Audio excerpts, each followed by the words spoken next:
The sun stood directly overhead, burning down on the dusty plains like a brand against Hyde. The wind stirred only dust and dry grass, leaving silence in its wake. On the edge of the wide and cracked earth were mesquite bush tangled with barbed wire. A ranch house sat weather-worn but proud, much like the man who lived within it. Coulter Vane stood on the front porch of his ranch. Arms folded, gaze narrowed toward the distant hills. His face was weathered, the color of tanned leather with lines etched not just by sun but by sorrow. At 35, Coulter had outlived the woman who once braided her hair on that very porch, the woman who had died in a crossfire meant for outlaws. Since then, the ranch had been quiet. Too quiet. Pinned to the post beside the front gate, flapping in the breeze, was a single sheet of paper. The writing was clear, plain, and without embellishment. Hiring ranch cook. Meals for one. Room provided. Must be moral, competent, and able to stay on property. It had been there since noon dot by 1 o'clock. He had nearly forgotten about it until he heard the slow crunch of footsteps on gravel. He looked up. A woman stood at the gate, her dress sun-faded but clean, boots coated in travel dust, dark auburn hair pinned up under a bonnet with strands falling loose from the long journey. In one arm, she held a small child who clung to her shoulder with a thumb in his mouth. With the other hand, she guided a boy, maybe 6, his knuckles white around a thin strap of the family's only suitcase. A third child, a girl no older than 10, walked behind them, dragging a sack that looked like it had survived fire, flood, and years of wear. Coulter descended the steps slowly, his boot heels hitting the dry earth. The woman did not smile. Her eyes, green as a prairie storm, met his with something closer to challenge than fear. Dust clung to her lashes. Her voice, when it came, was steady. "You posted for a ranch cook." Coulter nodded once. "I'm a cook," she continued. "Also a mother. And I've got no place else to go." She didn't flinch when she said it, and she didn't lower her gaze. Coulter looked at the children. 3 pairs of eyes stared up at him in silence, their faces sunken but alert. He saw their hunger, their quiet desperation held back by stubborn pride. He said nothing for a long moment. Then he stepped aside, his voice low. "Come inside. We'll talk over coffee." The woman nodded once, grateful but not desperate. She walked past him into the house without asking his name, and he, for the first time in years, closed the door behind someone other than himself. Coulter Vane was a man of few words and fewer guests. It surprised him when the next morning Willa Hartley stepped out onto Wilsonwoods, the porch with her 3 children, and began gathering eggs from the hens like she had lived there for years. Coulter just watched from the barn. He did not ask her to stay, but he didn't ask her to leave either. He gave her 3 days. Just 3. Enough to see if she could cook and keep to herself. By sundown on the first day, the kitchen smelled of fresh bread, beans with smoked pork, and cornbread so light it crumbled between the fingers. She didn't ask where anything was. She found it. She didn't need help with the stove. She'd stoked older ones. Her hands worked with the quiet rhythm of someone who had cooked through grief before. The children were quiet, but not strange. The oldest, a girl named Lark, swept the floor with care. The middle child, Silas, helped Coulter carry water without a word of complaint. The youngest, Boone, hardly cried. They obeyed their mother with the kind of watchfulness that came from long travel and hard lessons. That night, over supper, Coulter finally asked her name. "Willa Hartley," she said.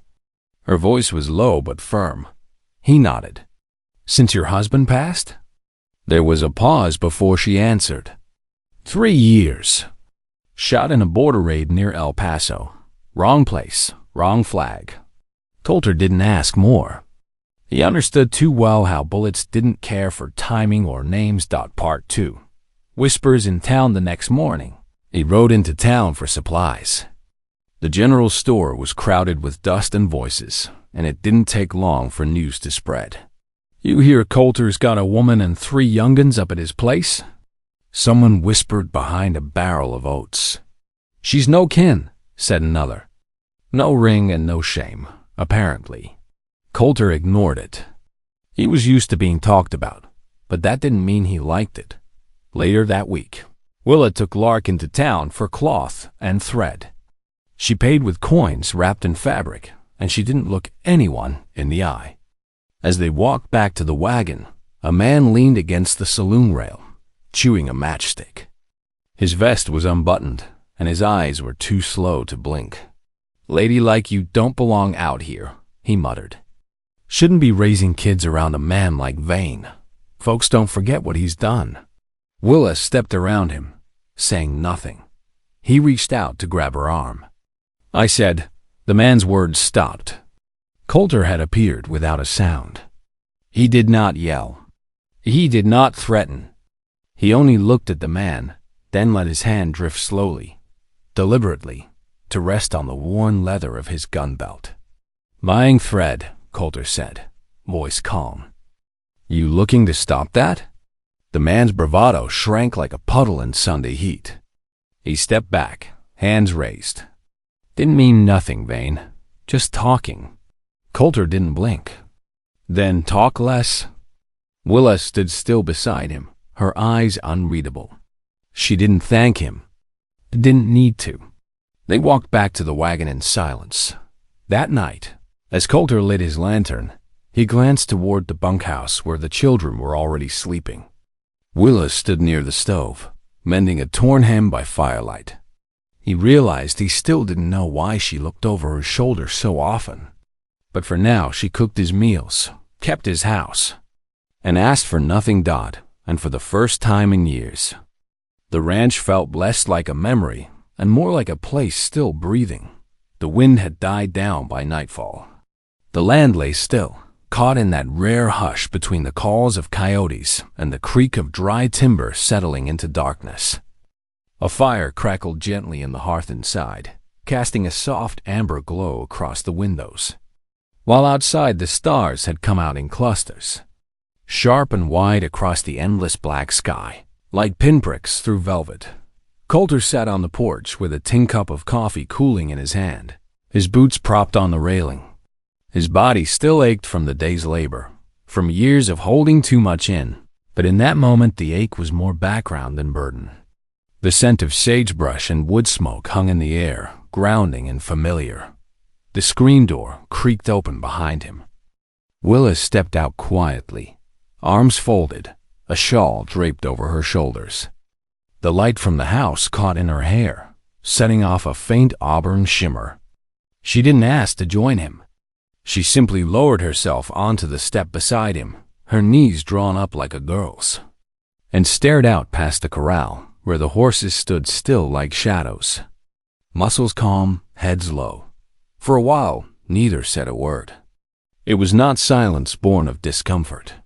It was something else, like two people standing beside the same grave, aware of what was buried between them, but unwilling to disturb it just yet. Then she spoke, not looking at him. "I was born in Garland County, Arkansas." Her voice was even, but there was something held tight beneath it. Coulter didn't interrupt. He didn't nod or prompt her. He simply waited. Part 3. The weight of the past. My daddy died early. Railroad accident. My mama took in laundry after that. Boiled rags and scrub it until her fingers bled in winter water. She never once complained. She just got quieter every year.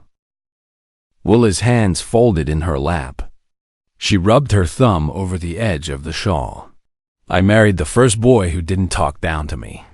Thought that made him a good man." A voice dulled, like someone reading off an old ledger, tired of the entries, but obligated to record them. Eli Hartley, that was his name. He was never mean, just scared of everything. Scared of failure, scared of silence, scared of his own kids sometimes. He drank too much, but he kept food on the table most days. She paused then, a beat longer. They drafted him to fight in the border war. He ran, got caught, shot by his own unit before he made it a mile from camp.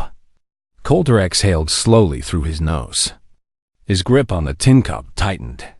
After that, she continued, voice thinner now. His family said I brought him shame. Told me to leave. Said a real wife would have stopped him.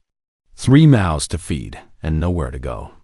I took whatever work I could find.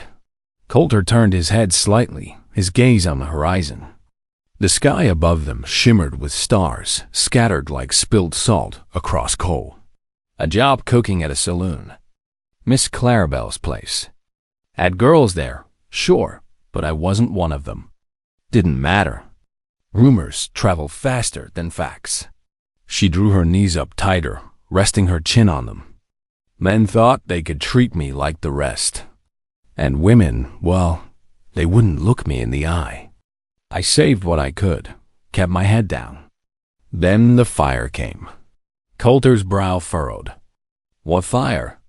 Someone knocked over a lamp during a fight. Whole backside of the place went up like paper. Lost everything I had. Almost lost Lark, too. She got trapped behind a door that jammed. She paused, her voice turning quieter, softer than the breeze. Left with just the clothes we wore and what little I had tied up in a flour sack. Her voice turned quieter still.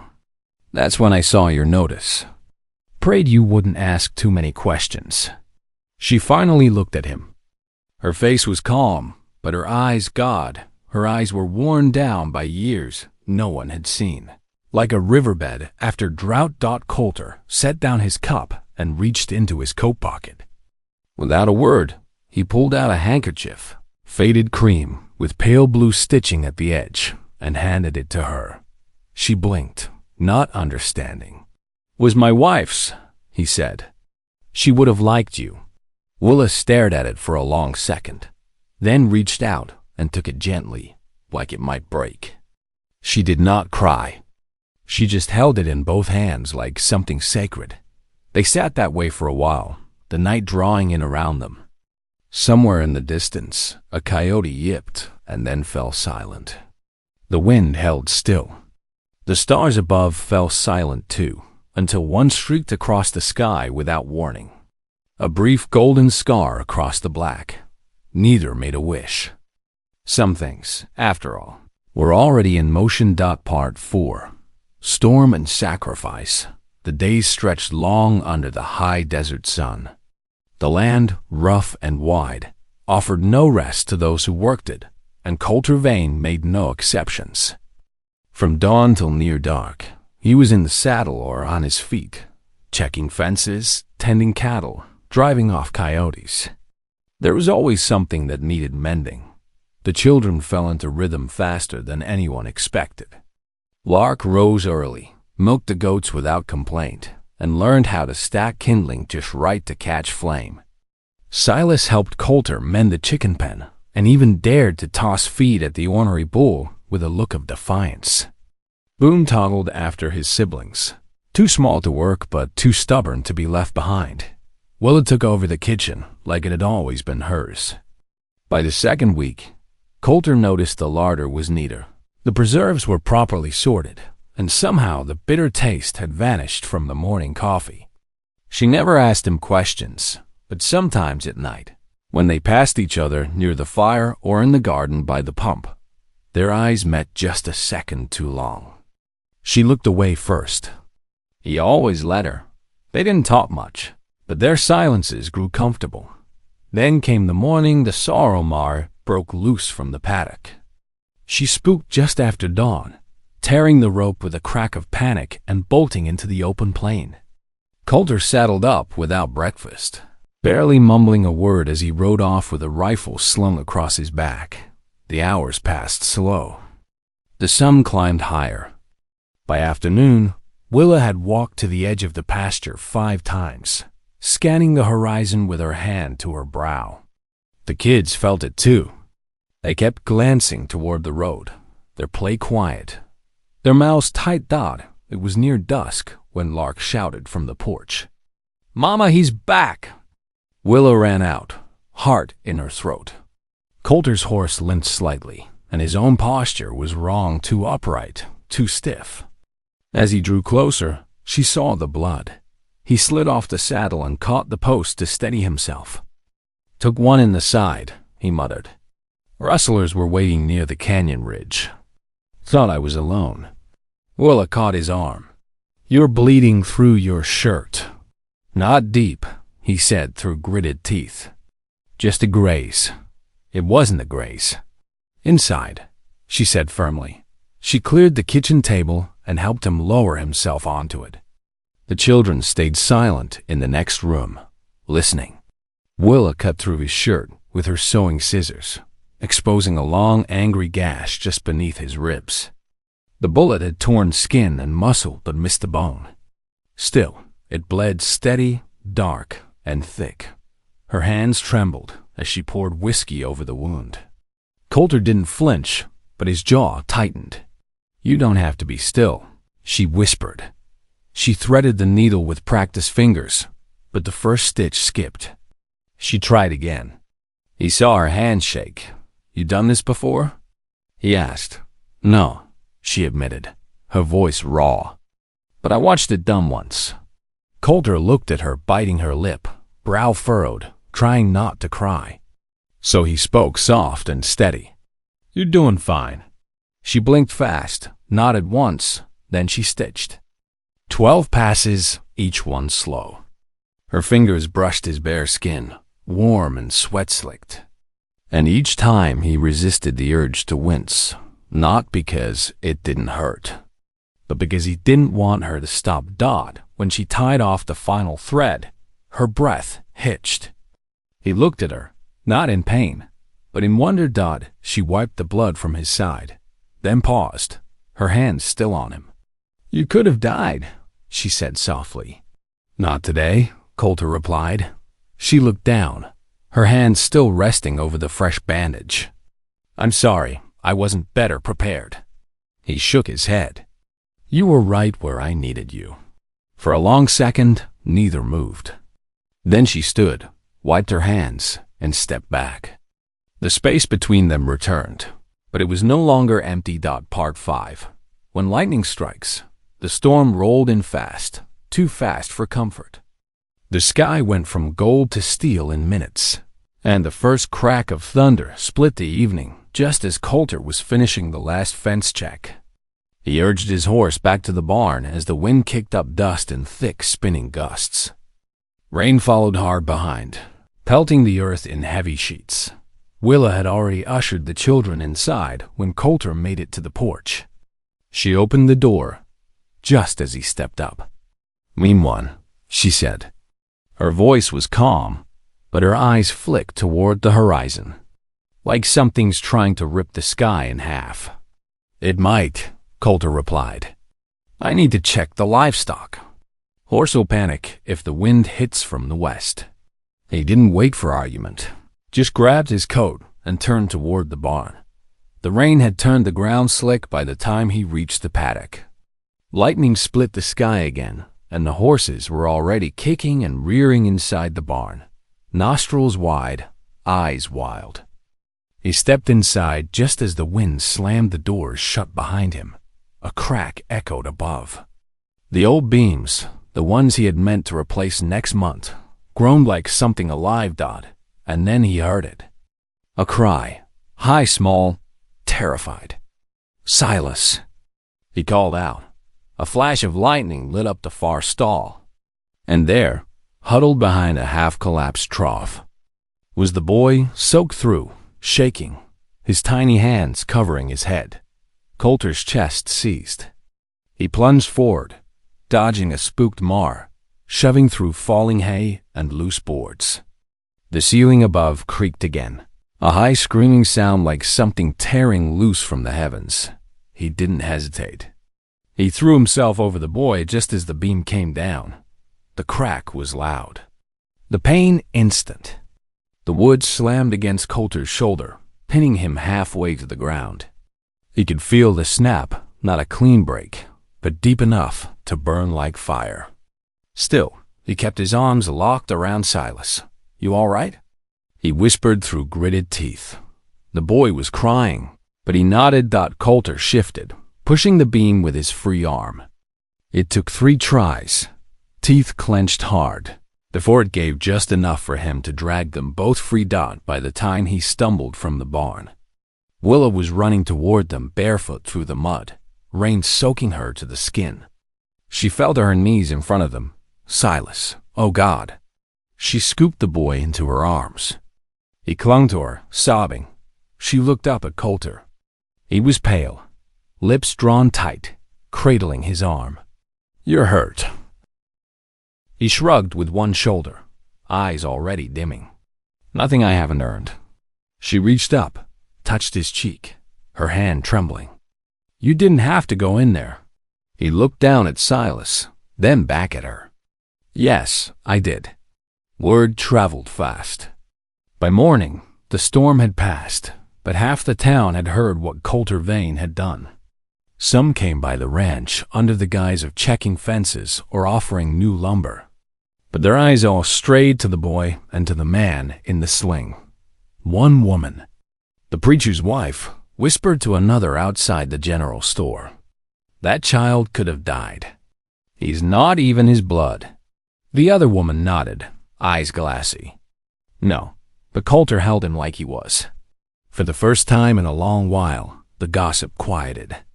And in its place, something else began to take root. Part 6. The reckoning. The days that followed were quieter, not because there was less to do, but because something had shifted between them. After the storm, after the barn, after Coulter had carried Silas out with a broken shoulder and a clenched jaw, the silence no longer held distance. It held something else. Coulter moved slower now, his arm bound in a sling, the pain waking him in the night and keeping him at the edge of sleep. Willa took over most of the chores without asking. She didn't fuss or hover, but he could feel her presence in everything, from the way the tools were laid out on the bench, to the warm towel folded on the porch railing each morning. One evening, as the last light dipped behind the hills, Coulter sat near the fire and began to speak, not out of obligation, but because the quiet between them had earned the truth. "My wife's name was May." His voice was low, rough. Willa looked up from her stitching, but said nothing. She had a stubborn streak. Used to argue with me about fence posts and feed schedules like she ran the place. He smiled faintly. "Truth is, she did."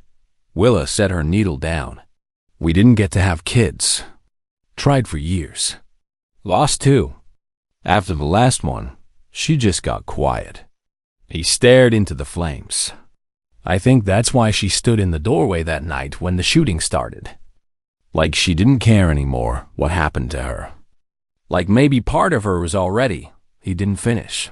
Willa arose, walked into the kitchen, and returned a few minutes later carrying a pie dish still warm. The scent of cinnamon and roasted squash wafted into the room. "Pumpkin pie," she said simply. She placed it on the table between them and handed him a fork. No words, no explanation. He looked at it, then at her. His eyes softened. "She made it like this every harvest." Willa gave a small nod. Still, she said nothing. That night, when the house had gone dark and the children were asleep, Coulter stepped into the barn. His shoulder throbbed, but he managed to reach the old saddle May had used on her mar, the one he hadn't touched in years. He pulled a knife from his pocket. Slowly, carefully, he began to carve. Lark, Silas, Boone, each name etched into the worn leather beneath the horn. It wasn't for show. He didn't even light a lamp. He did it because they belonged here, because he wanted them to. The next morning, Willa came to the barn to fetch a pail. She saw the saddle, saw the names. She didn't call out to him, didn't touch the leather or ask why. But as she turned away, she pressed the back of her hand to her cheek just once and wiped away the tears that had already begun to fall. It was just past noon when the rider appeared, dust trailing behind him like smoke, coat flapping loose against the heat. Coulter was working in the north pasture, sling removed for the lighter tasks, when the figure came into view. The man rode like he owned a trail, eyes shaded by a wide-brimmed hat, chin high, posture sharp-thawed. By the time Coulter reached the yard, Willa was already on the porch, Lark clinging silently behind her. The rider dismounted slowly, his boots hitting the dirt with deliberate weight. He looked at Willa and smiled, an expression that did not reach his eyes. "Well, I'll be," he said. "Didn't expect you'd land on your feet so fast, darling." Willa's face drained of color. "Evan," her voice was barely above a whisper. Coulter stepped between them. "You know this man?" She didn't answer. The man tipped his hat. "Name's Evan Hartley. And there's my wife." The words hit like a whip crack. Willa's breath caught. "That's a lie." Evan's smile turned to stone. "We never signed no papers. No annulment. No declaration of death. I left to fight. When I came back, you were gone." Coulter stared hard at him. "She said you were dead." Evan snorted. "Maybe she wanted me that way." Part 7. Truth Buried and Unearthed. The words spread like wildfire. By dusk, the town was buzzing. A widow now not so widowed. Children born in sin. A man of God being deceived. Rumors turned into whispers. Whispers into shouts. The next morning, Willa was confronted outside the store by 3 women with pursed lips and judgment in their eyes. "You brought shame to this town. Living with a man like you were married. Lying to our children. To our pastor." Lark watched from behind the cart, her small fists clenched. Willa stood tall, but her voice shook. "I thought he was dead. I buried him in my mind a long time ago." "That's not how the law works," one woman hissed. "You need to leave before your sin poisons more." Coulter didn't argue, didn't shout. Instead, he rode straight to the pastor's home and banged once on the door. The Reverend opened with a furrowed brow. "Mr. Vane, I need church records," Coulter said flatly. "Evan Hartley. Service record. Next of kin. I want proof." The pastor hesitated. "That's not," Coulter's voice lowered. "She has nowhere else to go. And I won't let lies steal what she's built." By nightfall, the truth came in a thin folded letter from the county registrar. Evan Hartley had indeed enlisted, but he wasn't Willa's husband. He was Eli Hartley's brother. Eli, Willa's real husband, had died as she claimed, buried under a different name after a skirmish near the border. Evan had returned months later, bitter, broke, and ready to manipulate whatever he could to get his hands on something: land, money, or power. Coulter walked into the saloon where Evan was already drinking on someone else's dime. The room fell silent. Coulter didn't draw his gun. He didn't raise his voice. He just walked to the center of the room and said, loud enough for all to hear, "You lied to this town. You'd call the widow a liar. You'd call the mother a cheat. And you'll get on your horse now, or I'll put you under it." Evan laughed once, until he saw Coulter's hand resting near the buckle of his belt. He left. No one stopped him. The next morning, Coulter hitched his wagon, tied the saddlebags tight, and brought the family's things out to the porch. Willa stepped outside, confused. "What are you doing?" He didn't answer, just kept loading. A small crowd began to form near the gate, townsfolk with uncertain expressions. Coulter turned to face them. He wasn't angry, just tired, and full of something deeper. "You made it clear," he said. "You don't want them here, and I don't keep what the land don't welcome." He walked to Willa, met her gaze. "But if they leave, I leave with them." The wind stirred. No one spoke, and that silence was the beginning of something else entirely. Part 8. Love Chosen. Not given, the days after Evan Hartley's departure passed with the quiet weight of reckoning. No more accusations came. No more whispers trailed behind Willa in the market. The storm had spent itself, and what remained was something softer. People began stopping by, not with judgment, but with pies, tools, sacks of seed. Someone mended the church bench Willa used on Sundays. A widow down the lane offered to watch the children while she worked. When Silas cut his hand on a rusty nail, the blacksmith's wife brought over bandages and stayed until nightfall. They had seen what Coulter had done for a boy, not his blood. They had seen how Willa stood tall while being shamed, how her children spoke gently and worked harder than most grown men. It didn't erase the past, but it changed something in the marrow of the town. One evening, as the sky bled orange and gold, Coulter walked out to the garden where Willa was pulling carrots. He watched her for a long moment before speaking. "Been thinking," he said. She looked up, brushing dirt from her palms. "About what?" He swallowed, his voice rough. "About offering you something more." Her eyes searched his. "You've already given us everything." He shook his head. "Not everything." He took a slow breath. "Well, She raised her hand. "Don't." He froze. She stepped closer, her voice low. "Coulter, I love this place. I love what you've done for my children, what you've done for me. But I won't let you take on my scars just because you think you have to." His jaw tightened. "It's not obligation." "I know," she said gently. "But I need to stand on my own 2 feet first. I need to know that I chose love, not safety." He nodded slowly, hurt flickering in his eyes. "But respect stronger still." I said nothing else that night. 2 weeks later, Willa awoke to the scent of roasting pork, baking apples, and fresh-cut dill. Lanterns hung from fence posts. Long tables stretched across the yard. Dozens of chairs borrowed from neighbors.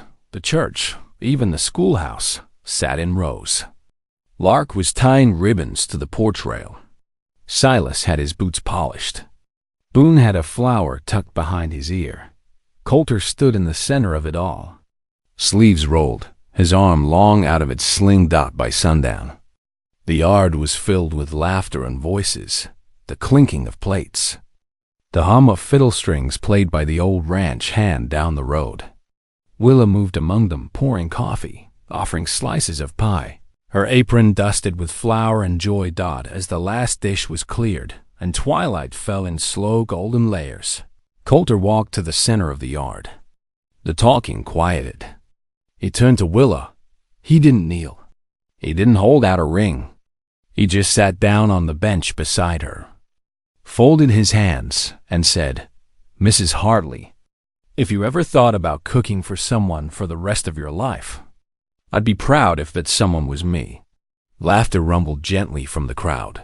Willa blinked, caught off guard, then smiled wide and open and free. She didn't answer with words. She simply reached over and took his hand. The next morning, before the sun crested the mesa, 5 shadows moved slowly across the plain. Coulter, Willa, Lark, Silas, and Boone, riding together, side by side. Their figures stretched long across the golden earth, tethered by light, by loss, and by choice. There were no vows spoken, no names changed.